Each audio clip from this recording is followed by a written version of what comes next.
Thank you very much جی، thank آپ you Hind میں آئے ہو اور ادھر انتہا پسندی کی ایک لہر اٹھی ہے اور ماروائے عدالت قتل ہو رہے ہیں توہین رسالت کے حوالے سے، اور کل اس کی رواداری امن ریلی بھی نکلی.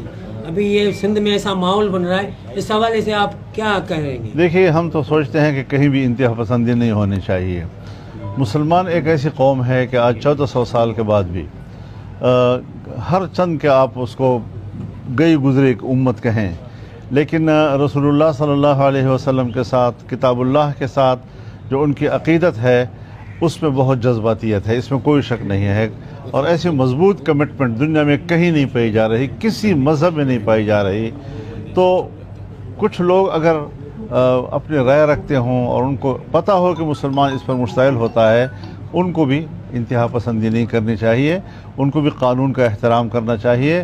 رسول اللہ صلی اللہ علیہ وسلم کے ناموس کو آئین میں تحفظ دیا گیا ہے، کیوں آئین کے اس حصے کا احترام نہیں کیا جا رہا؟ ہاں، اگر ایسا کوئی واقعہ ہو جاتا ہے تو جیسے آپ نے دیکھا کہ کوئٹہ میں پوری جمعیت علماء اسلام تھانے کے سامنے کھڑی ہو گئی تاکہ پبلک کو روک سکیں اور کوئی خود کارروائی نہ کر سکیں جی. لیکن جب اس نے پولیس کے سامنے بھی ایسی خرافات بکیں تو پولیس مین نے جذباتی ہو کر ان کو قتل کر دیا جی.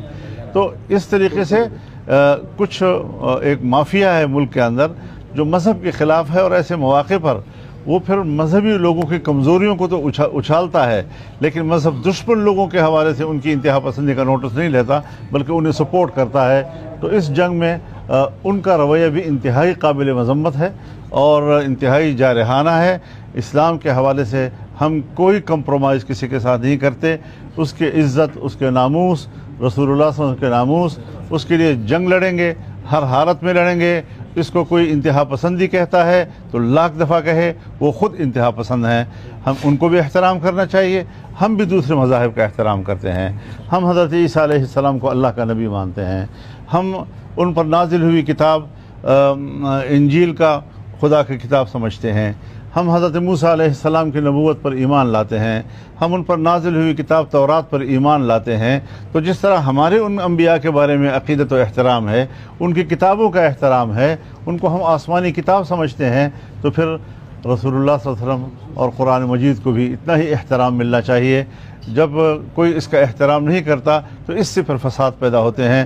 تو فساد کے لیے تو ہمیں اعتدال پسندی کا درس دیا جاتا ہے، اور فساد پیدا کرنے کے لیے جب وہ سبب اور علت بنتے ہیں ان کو تحفظ دیتے ہیں. تو یہ بھی انتہائی قابل مذمت چیز ہے کہ رسول اللہ کے ناموس کو کوئی گالی دے اور آپ اس کو تحفظ فراہم کریں. ان کو بھی ذرا اپنے حدود میں رہنا چاہیے. بہت شکریہ جی، تھینک یو ویری مچ جی، تھینک یو جی، بہت شکریہ جی. اندر کمرے میں کوئی نہ ونجی.